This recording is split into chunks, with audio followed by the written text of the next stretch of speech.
ഫ്രേറ കണ്ടിട്ടുണ്ടോ നീ? ഇല്ല. Why not? മൂന്നാമത്തെ തവണ. ഓക്കെ, സോ ഫ്രേറ കണ്ടില്ല എന്നുണ്ടെങ്കിൽ ഇറ്റ്സ് എ ഗ്രേറ്റ് വാച്ച്. ഈ മറ്റേ ഒരു മിഡീവൽ ടൈമിലുള്ള ഒരു മേജ് സംഭവം, അവരുടെ സ്റ്റോറി വളരെ ഫിലോസഫിക്കലായിട്ടുള്ള പേസിങ്. ഈ ഇമ്മോർട്ടലായിട്ടുള്ള ഒരു എൽഫ് ലൈഫിൽ എല്ലാം നഷ്ടപ്പെട്ടിട്ട് ആൾക്കാരെങ്ങനെയാണ് പെർസീവ് ചെയ്യുന്നത്, മോർട്ടാലിറ്റി എങ്ങനെ നോക്കിക്കാണുന്നു എന്നുള്ള രീതിയിലുള്ളൊരു ഭയങ്കര ഭംഗിയുള്ള അനിമയാണ്. ഇറ്റ്സ് സിംഗിൾ സിറ്റിങ്ങിൽ വാച്ച് ചെയ്യാൻ പറ്റുന്ന ഒരു നല്ലൊരു 23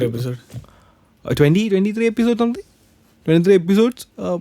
വെരി വെരി ലൈറ്റ് പേസ്ഡ്, മറ്റേ ഭയങ്കര ഫാസ്റ്റ് പേസ്ഡ് ആക്ഷൻ സാധനമൊന്നുമില്ല. It's very light, it's very എന്താ പറയുക, കമ്പാറ്റബിൾ, ഒരു ഫൺ, അത്യാവശ്യം നല്ല വൈബ്രൻസി ഒക്കെ ഉള്ള നല്ല ഫിലോസഫിക്കലായിട്ടുള്ള സാധനമാണ്. So if you have an interest in that genre, ഭയങ്കര നൈസ് ഒരു റീഡാണ്. കണ്ടിട്ടുണ്ടായില്ല, പോയി കാണും. Very simple. പോയി കാണും, ഞാനും കാണാം.